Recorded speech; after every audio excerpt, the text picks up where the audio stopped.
We are recording. Good morning, guys. Hey, I hope you're doing well. Hope everybody's happy out there in the Facebook osphere. We are about to go live on 890 KDXU, 94.9 FM, 890 AM. I got 6 viewers. Identify yourselves, for crying out loud. Paul Schreiber, stop being such voyeurs and tell us what the heck's going on here, you know? Good morning, Paul. Good morning, Carrie. I see you're on. I've done it all correct. I'm recording. I'm on Facebook Live. We're going to talk about good, bad, and the ugly. In 4 minutes. About 4 minutes. About 4 minutes. Here we go. When you tell the story.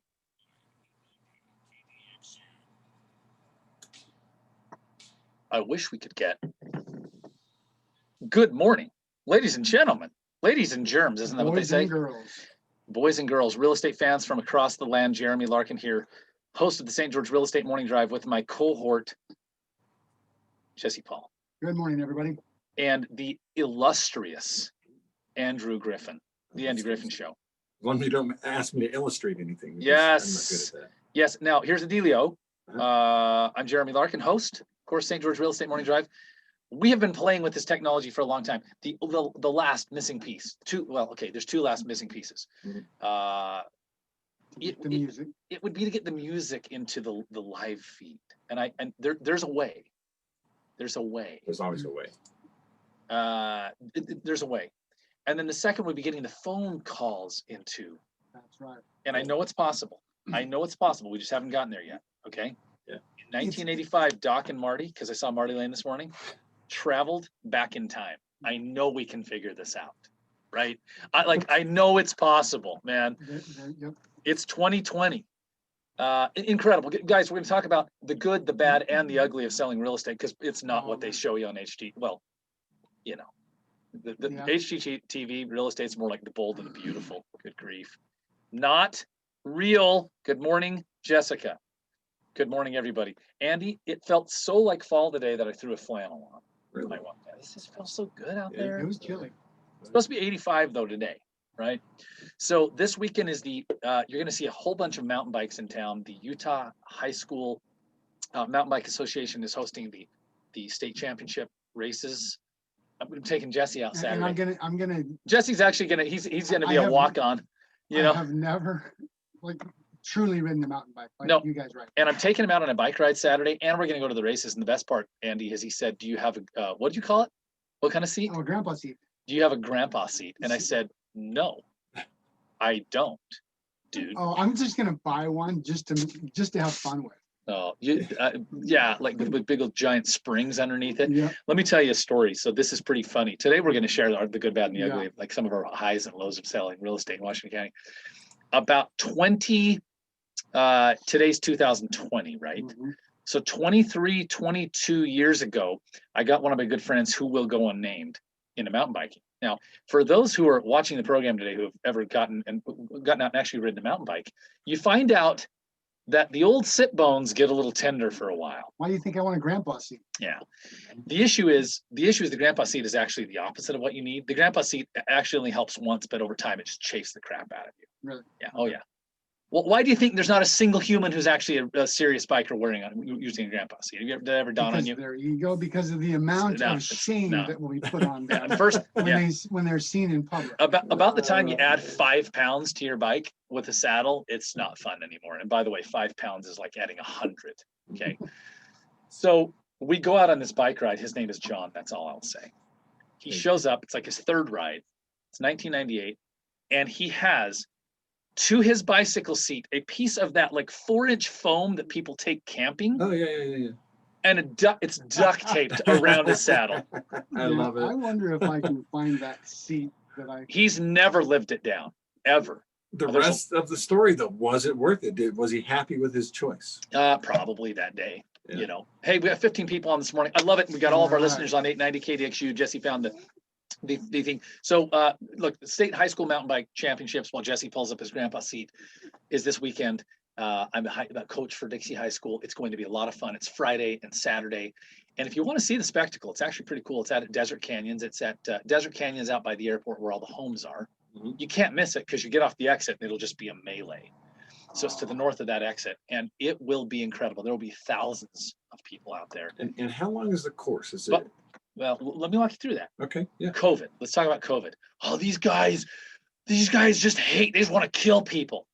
When I said thousands, they have very strict mask policies. Now, if you think that's absurd, then you're in that Stay camp. home. Yeah, stay home. Or if you think it's absurd that they should wear masks, but I'm letting those out there know that the high school is like they're aggro about it, because here's the way they see it. Hey, at least we got to have a season, right? Because they didn't think they'd have a season. So pretty strong mask mandate out there. Like, as a matter of fact, you can only come and go through gates. They won't let you in without a mask. And I've only seen one person really kick against the pricks on this thing, which was up in, I think it was in Cedar City. Boy, this guy threw a fit. Jesse, where's your grandpa seat? And we're going to talk about good, it's bad, coming. ugly. It's coming right now. Oh, I've got it. Oh man, this is incredible. Hopefully, the show today is brought to you by our friends at a couple of our friends, Guild Mortgage, Chantry Abbott. God, I love this guy. Chantry was on with us last week. It was a really good show. The guy's a genius. Yes, he's a genius. Okay, we covered a lot of ground, and we give a lot of perspective to people that they need to have about buying and selling real estate in this market. And thank you, Chantry. You can look him up, Guild Mortgage. Ty and Pam Isham, mysecondhomevacay.com. Ty and Pam, they manage vacation rentals, and the whole world wants a vacation rental somehow. They want to be in the mix. I want you to talk mysecondhomevacay.com. I always thought it was an odd website, but then I was thought, no, you remember that, mysecondhomevacay.com. And it's part of the course too, because how many people with second homes use them as a vacation? Yeah, that's exactly right. Yeah, many. Numerous. And of course, Sunwood Homes, mysunwoodhomes.com. We're now priming up for our next phases. We've got stuff all over the place with Sunwood Homes. So what they're doing is they've tapped in and said, here's what they've done, Andy. They said it's really fun to build exciting, big luxury homes, but that's actually not what the market needs. Right. So the real focus right now is identifying product that people can afford. mysunwoodhomes.com. Get on there, get on our list. Just click on the contact form and say, I want to be on your list. Grandpa seat. Does anybody want to see this? Okay, because we're zooming, I can share my screen, and then I'm going to talk about the day that I thought there was a dead body in the home on Santa Clara Parkway. Okay. I'm going to tell you, look, if that is not a Chinese ad, soft padding, premium quality, and superior material. If you're not watching us on Facebook Live, you're not seeing this. This is good. Thick foam padding. Yep. My buddy John did the same thing, but it was called duct tape and a square of foam. And here's the theory. See the shape of that? It's got wings, so it's going to help me glide. It's not only going to... Come on, man. Oh, that was good. Come on, man. This is an incredible moment. Folks, if you want to see this on Facebook Live, facebook.com/Jeremy Larkin, facebook.com/Jeremy Larkin. You can join the fray. It's the YLG oversized comfort bike seat, comfortable replacement bike saddle. Okay. All right. Now we digress. Go back to your story. That reminded me of the China virus. All right. If you're leaving the country when Trump or Biden are elected, I want to remind you today as we get into the real estate portion of our real estate show, that we will help you move and leave the country. Book your flight. Yeah, well, we will be sorry to see you leave, but I would love to earn a commission selling your home. Visit me at soldinstgeorge.com. Soldinstgeorge.com. There is a 100% chance that either Trump or Biden will be elected. So I repeat, if you need to leave the country, I've got you covered. Soldinstgeorge.com. So you don't think Kanye has a chance? Is what you're saying? He's probably a better replacement. He'll be on the ballot anyway, but yeah, I think you're right. I honestly, he may do better. I don't know. We've had a couple of good candidates, and it's not popular in the state to even talk about some of them.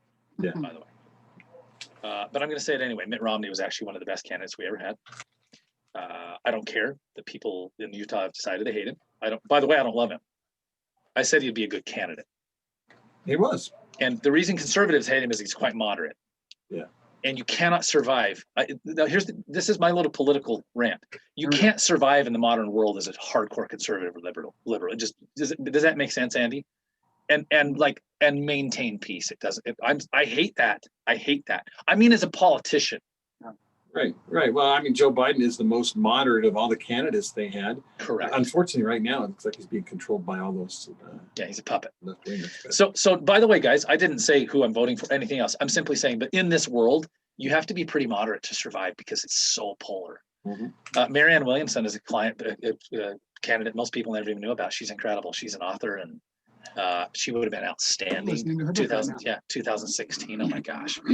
All right. So here's the deal. Whatever. It doesn't matter. And by the way, I'm a conservative person. So I want to make that disclaimer. It's just that I realize you won't win an election in this country. Look at Trump. He's not conservative at all. That's why a lot of the conservatives hate him, right? But it's how he got elected. So here's the dealio. In 2011, it was a cold December day. This is actually not a joke. It was a cold December day. I got an email from Fannie Mae, government-sponsored entity. That's what they call them, a GSE. And the email said, asset number, and it would have been something like this, D3X514. Remember those, Jesse? Yeah. And what that would have been, wild. what that would have meant is Fannie Mae sent me a property that was in foreclosure that I needed to go inspect to find out, was there someone living in it? Was there someone squatting in it? Is it empty? Is it damaged? I needed to put a notice on the window that was called the Know Your Options flyer. And the Know Your Options is your options. And here's what it says. Dear Andrew, it's not quite that nice. This home has been foreclosed. This is the nutshell of it. This home's been foreclosed, and here's your options, right? One of our representatives, who's listed below on my name and everything, would be on the bottom. With Keller Williams Realty, Jeremy Larkin. He's a representative. He's going to chat with you about your options, but you're going to have some options. And we won't throw you out tomorrow. It's not possible for us to throw you out tomorrow. There's eviction laws in place, and we're going to work through it. And we're going to offer you some money to leave. Okay. So I get to the house. It's Santa Clara Parkway, right? And I'm like, man, this looks pretty bad. It's like a 1,600 square foot, all brick, 1985 home. I just remember getting, and I show up. And by the way, this was like Christmas going to these houses. Now, lest you think I'm saying that because I wanted people to be foreclosed. That's not what I said. And people were just being foreclosed by the thousands, right? It was like Christmas because you didn't know what you're going to find when you showed up. So our job is to go work with them. And the reason we were good at it, and truthfully I was good at it, is I was able to go and speak with just about anybody, including all the Spanish speakers, and be compassionate because I'm a local guy. I wasn't some like henchman they'd hired, and say, look, man, let's help you figure out what to do now, right? So I get there, there's clearly no one there, and it's real cryptic looking. So I go in the man door, which is your side door to your garage, and I go in the garage, and guys, I kid you not, it's like 3 feet, like almost waist deep of stuff in the garage. And the strangest thing is there were like 500 Halloween wigs. And I'm like, why are there all these Halloween wigs here? I don't understand. In packages from Spirit Halloween. Really weird. I think somebody robbed the place.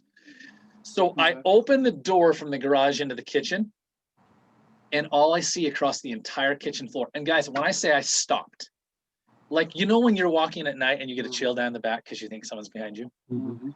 I stopped, and the chill went down my body, and all I saw was black, dried blood across the entire kitchen floor. Now I'm going to let the power of the pause sink in on that one for a minute. Bloody floor. Okay. I'm freaking out, man. I don't blame you. Okay. Wigs and blood. That'll do it. I'm going, everything about this doesn't seem good.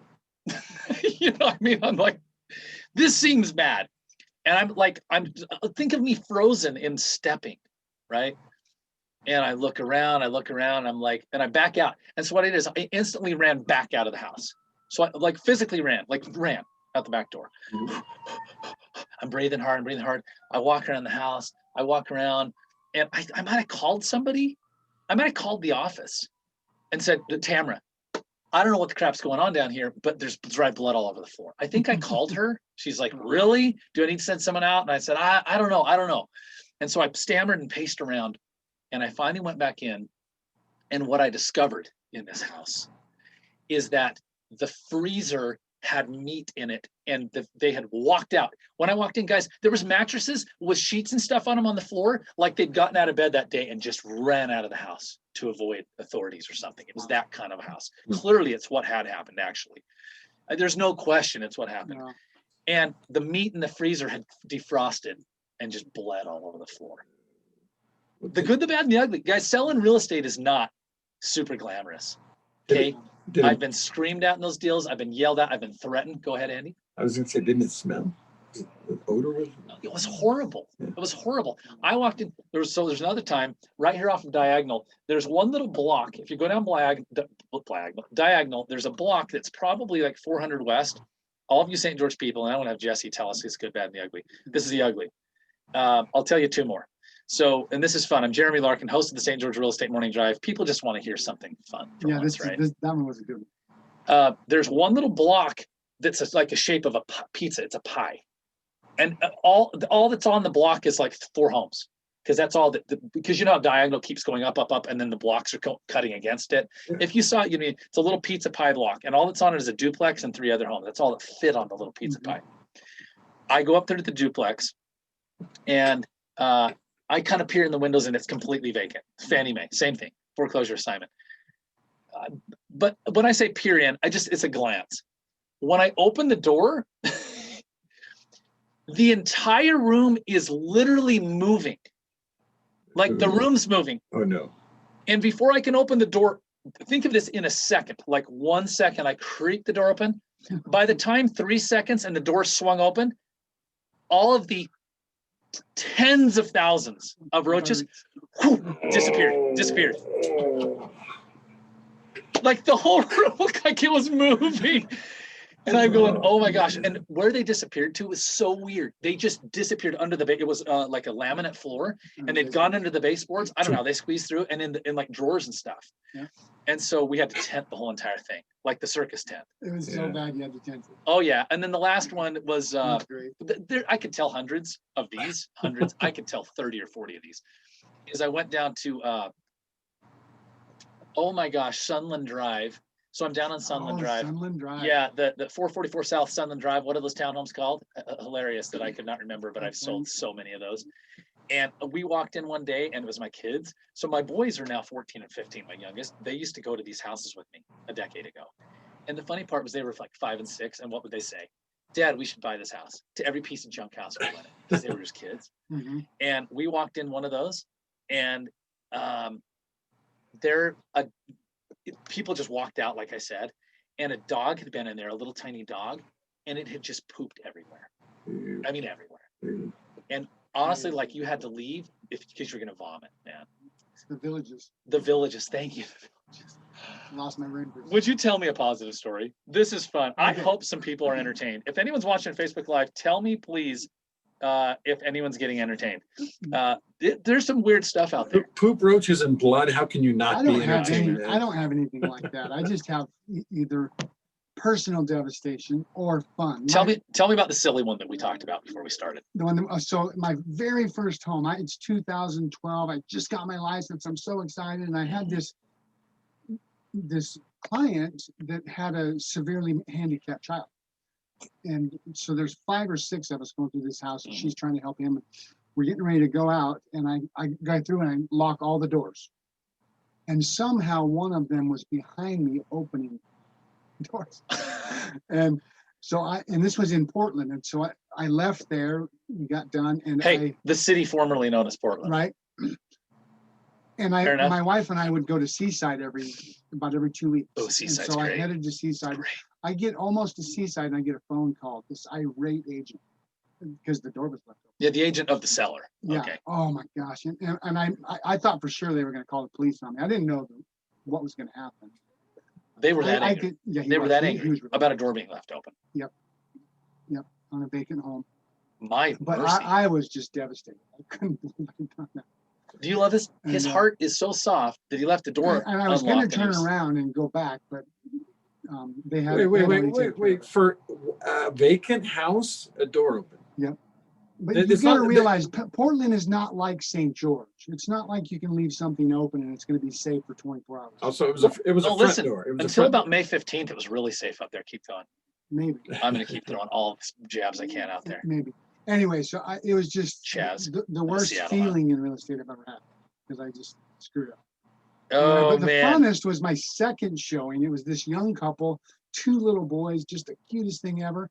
We go into this house, and the mom and there's this huge bed, and they've got stairs up to them. Before we could even catch him, this little 2-year-old's like, pop, pop, pop, up onto the bed, and he's just jumping. I'm like, Oh yeah, oh, it was great. he's moved in. He's moved in. Oh, it was so fun. But now we're trying to make the bed. Oh Like, yeah. oh no. Hey, Mom and Dad are Hey, freaking you ever had? out. Listen, you ever had a showing? I have. Where you walked in, and the owner was asleep in a bed. No. Oh no. Oh yeah. Oh, that's good. Schedule a showing. Cleared it with the agent. By the way, I didn't mean in the bed doing, something they shouldn't. Like you walk in and you're all, and there's a person asleep in the bed. I actually showed a I'm home. like, 2 I gotta weeks- get out of here. I showed a home 2 weeks ago. Same thing. We made the reservation. We made a reservation. Yeah, I made a Appointment. reservation. So we show up, and clearly they were there. It was rented. But we're going through the house, and all these people just keep coming out of the bedrooms. 5 or 6 of them, like just getting out of bed. Oh, Yeah, like almost like the rooms are they're rented or dressed, something. Well, it was a bunch of single guys, so it was like, Oh it man, was- I'm like, I'm telling you, that is awkward. And And this there- people and in there's bed, your that's like cue. 4 or 5 times. and I've I had said, people in "There's your bed. cue why this isn't sold." Well, yeah, We got out of there quick. yeah. The seller's So- like, I don't know. Look, I can show the house Wednesdays from 1 to 2 a.m. and I have tenants renting all the rooms. Are they going to pose a problem? Yeah. What do you got? I got one. We went to look And I at want 50,000 over. we went to look at a house over kind of behind Paul Mitchell over there off River Road, and we made an appointment, went and showed up with the realtor to go see the house. And lady was, as we got there, the owner was walking in. She's like, "I'm sorry, I didn't mean to be here." And as she's getting into her car, she says, "Oh, I'm not sure where my son is." And we were like, okay. So we go and walk through the house and see it. They cleaned it up nice. It was presented well. Got to the master bathroom and it was locked. We opened the door and the nothing. The light was off. It looked like, and so we were like, all right, well, maybe there's someone in there, maybe not. So we kind of jiggle the handle, nothing. So he starts to get one of those little, the master bathroom. You use a little. Yeah, he finds a key. Paperclip. Yeah, He finds a key. to get it open. And just as he's starting to open it, this boy who was about a 19, 20-year-old boy pulls the door open. And first of all, he had just done his business there. And so it smelled like something had died. Oh, And- you mean like the houseboat bathroom last weekend for me on Powell? Anyway. And he's wearing a Speedo, and he's on his way they have an indoor pool in this house. He's on his way to go in the pool in his Speedo. And of course, he didn't know we were coming. The in. levels of awkwardness at this moment. Mhm, mhm. Oh, It was rough. honestly, it's like a Ben Stiller movie just playing out all over the place. I'm currently uncomfortable listening to you tell that Yes, story. and Kevin Wilkinson was our realtor. Ah, bless his heart. Kevin. He's a good dude. He was, of course, Yeah. mortified too, as well. The whole thing was very awkward, and we, of course, did not buy that home. Yeah, I think it was tainted. Like if you get sick after eating some sort of food. Right. Carl Paulson asked if this is a Halloween show. Why, yes, it is. You should have brought one of your wigs. Andy, what do we got for time? I love my wigs. You're about a minute and a half left. The first time I ever sold in real estate, I'm going to wrap up with this.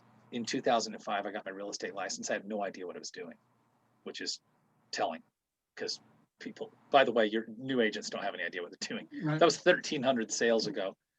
My dad, we went out in the market, was so crazy that we bought a house in Green Springs. It was on the golf course, beautiful home. No, it wasn't like a distressed sale or anything. I got a commission helping him buy the house in August. We turned around and put it on the market the next week, and we sold the house. I got 2 commissions, and I think he made like 20 grand. Wow. And I thought, as all agents do, This is gonna be easy, man. easiest business ever. Yeah. I came to find out is the hardest easy business ever. In the world. The attrition rate is insane, guys. Look, as we wrap the show up today, Jesse, thanks for your. It was a Halloween show, guys. If you didn't watch this, watch the replay. I assure your entertainment. I even made a few, political jabs. Selling real estate is fun. Selling real estate is ugly. It's good. It's bad. It's ugly. It can be really rewarding. If you need our help, and we hope you'll reach for our help right now, especially in a market where it's tough to find a home, where you're like, am I overpricing my home? Can I overprice my home? Are prices ever going to fall? Wow. we want to talk to you. Visit us at soldinstgeorge.com, soldinstgeorge.com, and enjoy winter on next Monday. All right. Over now, guys. Thanks.